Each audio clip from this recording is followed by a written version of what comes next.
Matiatos, and I hope I've pronounced that correctly. I'm sorry if I've just completely butchered your name there. Kiri is a principal advisor of the Family Violence Mortality Review, and this session is going to be on an ongoing duty to care, responding to survivors of family violence homicide. Kiri supports the family violence subject matter experts by leading in-depth reviews of family violence death events, coordinating their programme of work, and leading the socialisation and uptake of recommendations that have been produced. So over to you, Kiri. Thanks, Chris. Can you just check in you can hear me okay? Just sharing my screen. Thank you.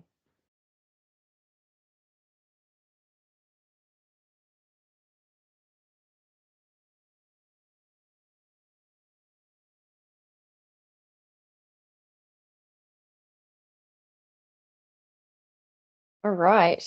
Tēnā koutou katoa, ko ingarani ko oropi oku whakapaparanga mai, ka whā ngā whakatipūranga Pākehā tai mai ki au. I whānau mai au I Aotearoa, ko kirikiriro toku whenua tupu, kei tamaki makaurau ahau e noho ana I naia nei. He kai tohu mātua, aro tā kenga riri a whari I te tahu hauora, ko Kiri Matiatos ahau, tēnā tātou katoa. So just firstly, greetings to everybody, and thank you so much for having me. That was just my pepeha with my very limited te reo Māori, acknowledging that my ancestors hail from England and various parts of Europe. I'm a fourth generation Pākehā from Aotearoa, New Zealand, and I live in Auckland, which is where I'm zooming to you all from today. And as Chris said, I'm the Principal Advisor for Family Violence Death Review at Te Tahu Hauora, which is our Health Quality and Safety Commission, which is an independent Crown entity that essentially reports into the Minister of Health via our board.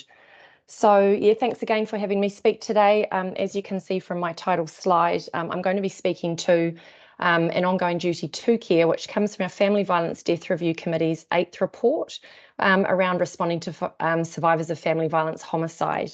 And in my role, we're looking at all family violence deaths, so across intimate partner violence, child abuse and neglect, and also intrafamilial violence. But obviously today the focus will be on talking to the investigations that were done for this report, looking at child survivors of family violence homicide in particular.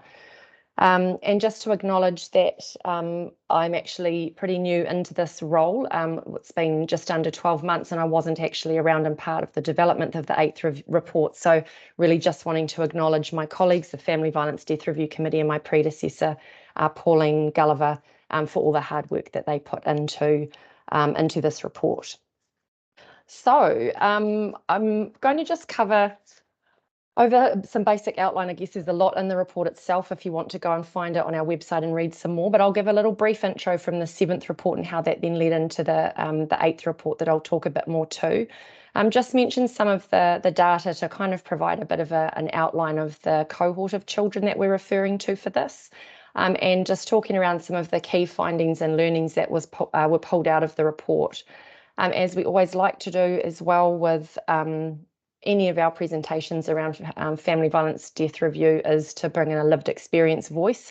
So I'll bring a short case example from our in-depth reviews just to kind of highlight what I'm talking about. And just touch on some of the solutions that came out of the report as well, and finish briefly with what's going on in the space in Aotearoa, New Zealand currently.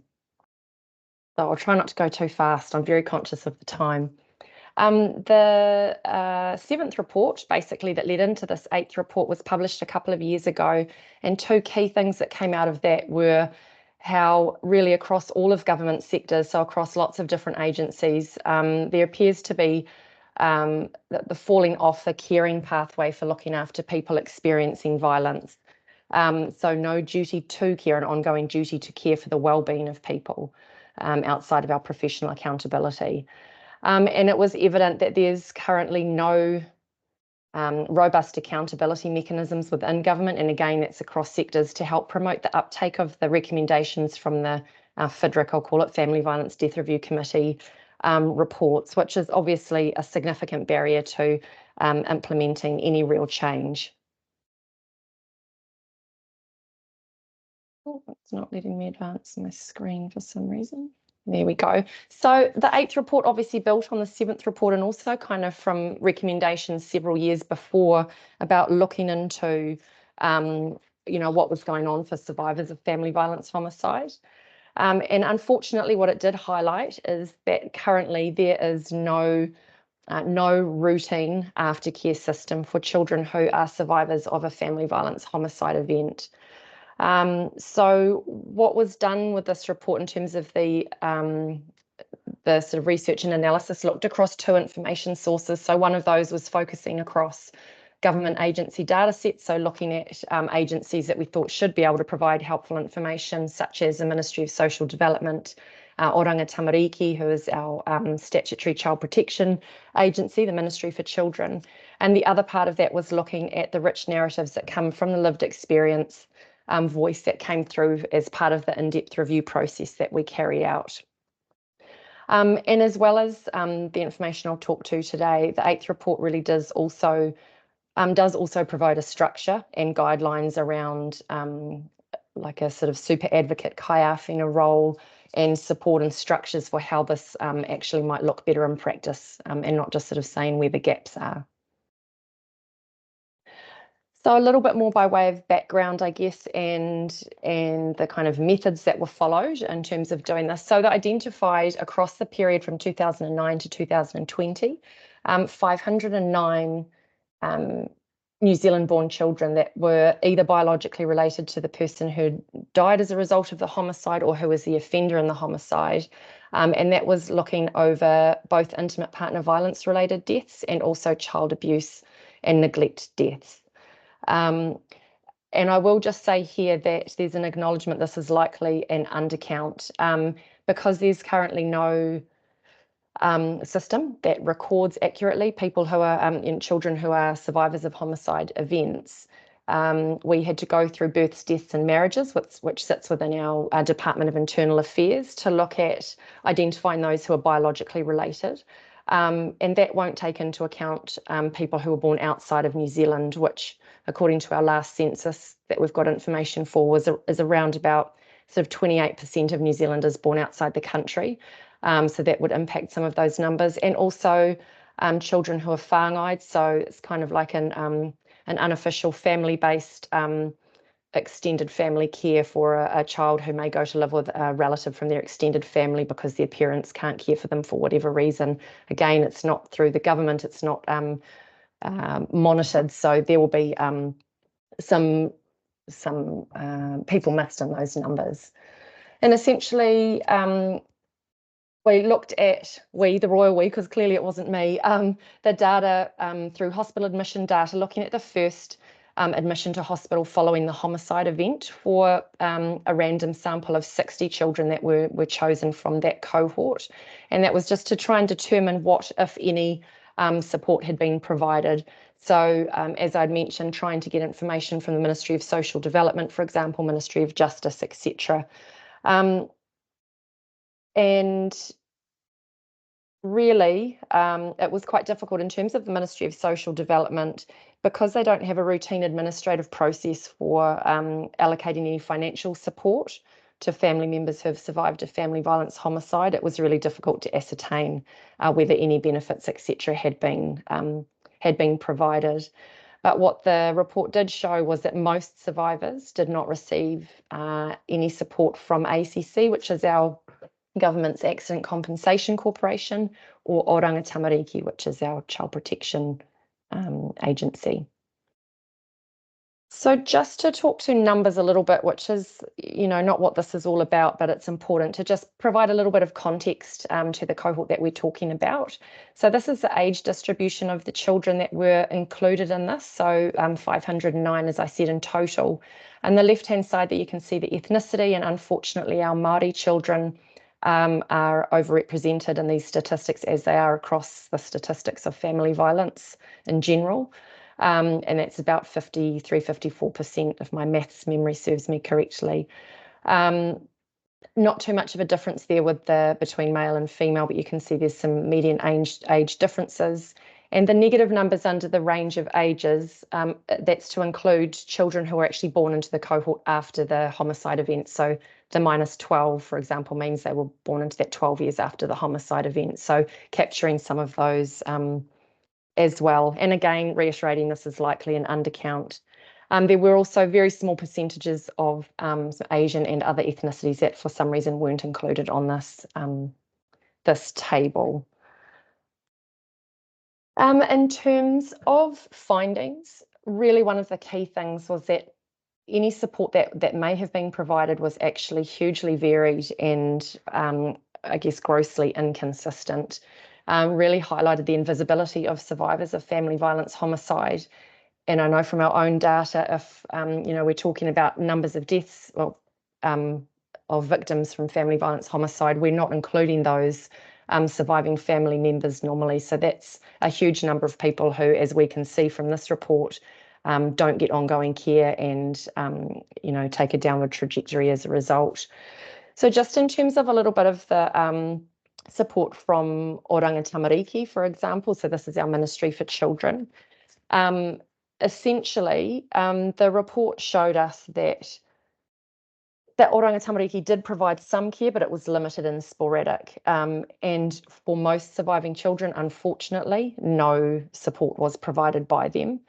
And even when they had been provided some support from Oranga Tamariki, unfortunately, it wasn't really able to be quantified as support that would have really helped those survivors of the homicide to heal, as in being adequate for what their needs were. Similarly, looking at Accident Compensation Corporation, again, just speaking to the limited and sporadic care that is available, and those inconsistencies were evident here too. There were some eligibility restrictions that prevented access for sibling survivors, so where it was perhaps a child abuse and neglect death. But even when children were eligible for support, say, because they were dependent on the parent who was killed, it was apparent that most surviving children still did not receive any financial support or adequate financial support. So, really not great outcomes for our surviving children as it currently stands. Looking at the female survivors amongst this cohort, and again looking at that first hospital admission following the homicide, the majority of these were actually pregnancy related, and a large proportion of these actually had negative pregnancy outcomes. I think if looking at all of the people who turned up and got a diagnosis in a hospital admission, the majority of those recorded were related to childbirth or conditions relating to that perinatal period. So about roughly 30% of those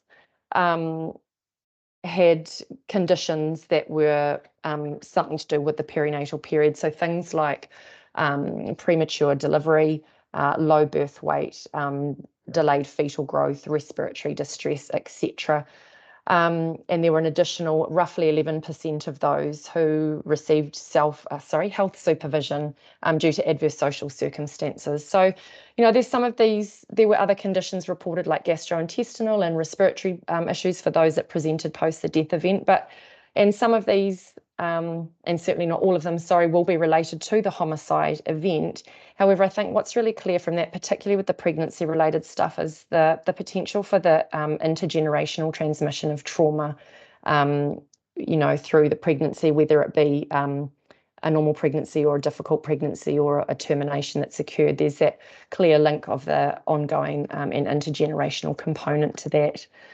And the lived experience voice told us really strongly as well that there were lots of negative impacts for surviving family and whānau, which is our Māori word for like extended family, including things like homelessness. One example would be the surviving whānau were not on the tenancy agreement following a homicide and then had to basically be out of the home immediately following the homicide event and had nowhere to go. Turning to drugs and alcohol as a way of trying to deal with the trauma that they have been through. So yeah, really clear that we need better support structures in place for these people. In terms of the kind of takeaway messages, it was really, really clear that we need early intervention, that support needs to be tailored and it needs to be ongoing. It's really, really important. And we could say the interventions are not early enough because a homicide has already occurred, but it's still clear that if we can intervene really early post that homicide event with appropriate support that's ongoing, that we can help to interrupt that negative trajectory of the children and also the future generations that we've just shown in terms of the pregnancy-related issues.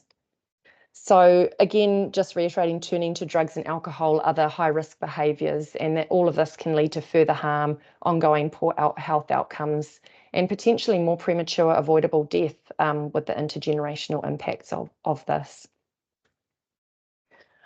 I just would like to talk a little bit to Claire's story now, and as I said, this is lived experience from one of our some of our in-depth reviews. So Claire experienced violence herself as a child, so it was sort of twofold, witnessing violence towards her mum by her stepfather, and she also experienced violence at the hands of her stepfather also. She was lucky in that she was able to go away and live with her father for a period of time where they had a real community approach to bringing up the family, and she had the chance to heal from her the trauma she'd experienced, but not all of her siblings were able to do the same. And unfortunately, her brother Nick was later imprisoned for assaulting his wife, Kim. So at the time, the family felt a lot of shame and a lot of grief and hardship around this, but they were really dedicated to making sure that Kim and her children had a place to stay when Claire's brother was sent to prison. But when Kim moved out, Claire worried that she was still vulnerable. She had still had the children with her, but she was using drugs and alcohol as a means of trying to deal with what had happened to her, not only with her husband, but also she had experienced significant trauma growing up. She eventually started a relationship with a new man who unfortunately was also violent. And at this time, Claire stepped in really concerned for the well-being of her niece and nephew and made a formal report of concern to Oranga Tamariki, our child protection agency. And although the new partner had been charged with assault previously, there were very few strategies in place, and he was actually able to live with Kim and the children still. And devastatingly, not long afterwards, Claire's nephew Charlie was actually killed by Kim's new partner. And obviously this had a huge impact on everybody. And after Charlie's death, Claire actively and continually sought information on the safety of her niece Hannah. Unfortunately, there were some bad calls were made, and her niece's first placement was also not a safe place for her to go. And they were really concerned that Claire needed significant psychological support for the trauma that she was exposed to, not just through the violence in the home, but also the loss of her sibling through that violence. And there were concerns that Kim was still struggling to deal with the trauma she was dealing with, as well as the loss of her child. 5 years on from this, despite constant engagement by Claire and her family, specialist support still hadn't been provided. And despite a long time that they'd been involved with Oranga Tamariki, Claire and her family still currently feel that they are often not heard and have to continue retelling their story to try and advocate for Hannah's safety. And there are still ongoing concerns for the safety of of Hannah's future. And I don't tell you this to be all doom and gloom, but I guess it's just to help describe the difficulties that surviving family members can face when they're attempting to advocate for the safety of a surviving sibling or, family member. And in this scenario, Oranga Tamariki's main focus was around finding a placement for Hannah. But in doing so, they overlooked a real opportunity to not just meet their threshold for statutory intervention, but to actually look at her, what she needed for her overall health and well-being, and also that of her family to support her through that. So solutions, always good to think about. In terms of what the report came out with, really it was quite clear that supports need to be targeted, it needs to be comprehensive wraparound, and it needs to continue. It needs to be universal as well, not just as and when someone might meet a threshold. it was really clear that for some of our current systems of support that are there, some of these are time-bound or required. There has to be a required threshold met before it's provided, and there's a real clear voice coming through from the report that that needs to be reviewed and take away those restrictions to make it more accessible and potentially long-term for the trajectory of the life. Really need to try and enable social service providers to be able to be more holistic in the care that they're providing, to actually overall, impact the overall health and well-being, as opposed to just a single need that we might have identified we can address.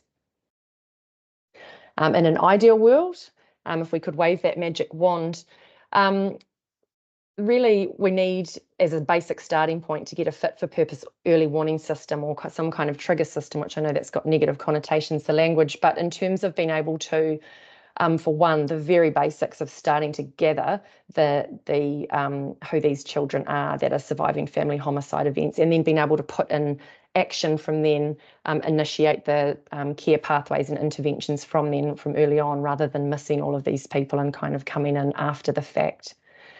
Was suggested that a professional ally of sorts, so somebody who is experienced, who can navigate and stay with that child and that family along their journey and help them to navigate the services and the systems that they've identified they need to actually move forward with their lives. So it's really about being quite a tailored approach, moving away out of our kind of segmented thinking of what we can do at a minimum. It's actually letting them identify what they need and helping them to navigate that with a professional ally to kind of walk along with them. And is that all happening in Aotearoa, New Zealand? Unfortunately, no.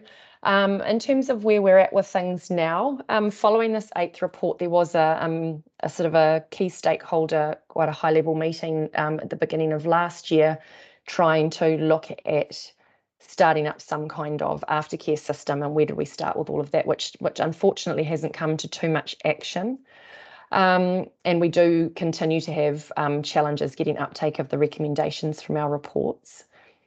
There has been the development, which some of you will be aware about, of Te Aoreru Kura, which is our New Zealand Government National Strategy and Action Plan for eliminating family violence and sexual violence, which was launched in end of 2021.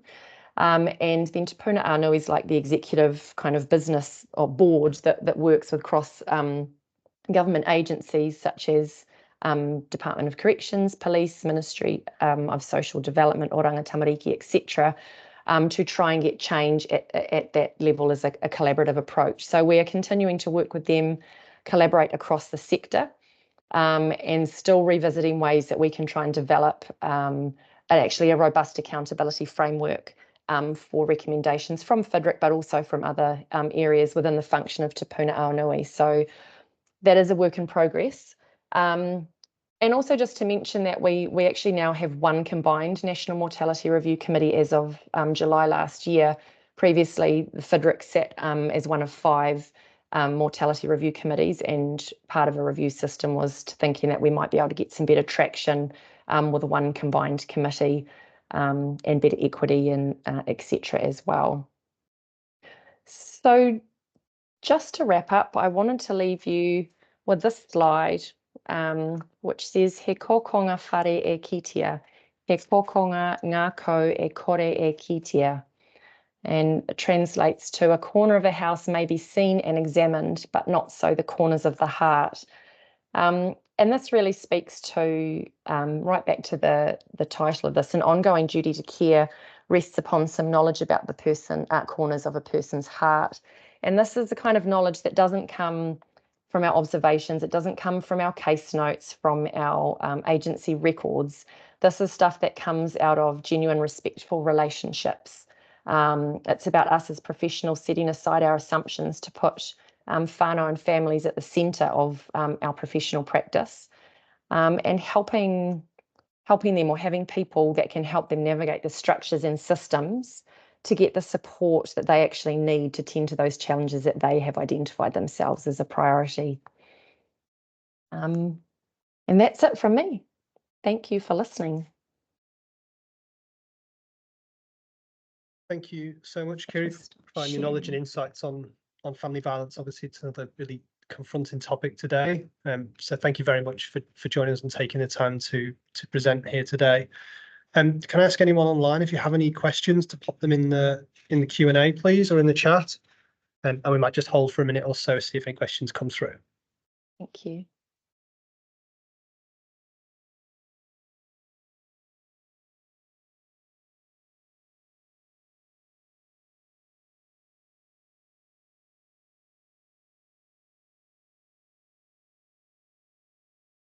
Here we go, Kitty. You identified there were ongoing challenges with the uptake of recommendations from the FEDRC reports, as well as limited change at the high-level meetings. What do you think are the barriers? It's a really good question. We kind of go around in circles with this a lot too, and I think that's multifaceted. But I think we're talking about the need for a top-down approach as well as a bottom-up approach. So, you need good people on the ground doing this mahi, which I guess is part of forums like this, where you've got people involved in the sector, where you can be making a difference at that personal level, but actually really having those feedback loops and the right agencies involved at government level as well.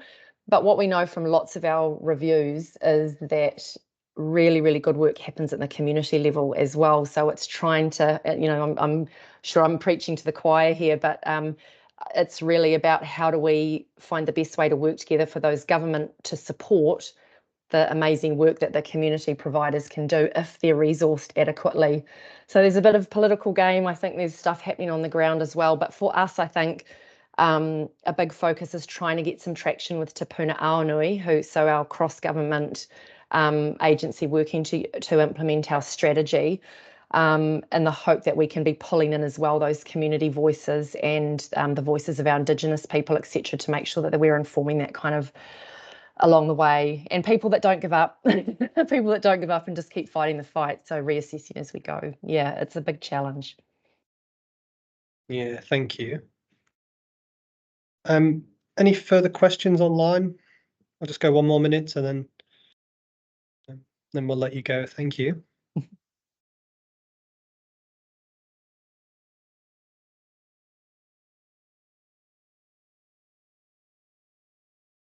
I'll just say too that report and all of our reports are available on our the Health Quality and Safety Commission website, just free to access. There's lots of really interesting reading, and obviously lots more to the report than what I talked about today. So a bit of fun bedtime reading.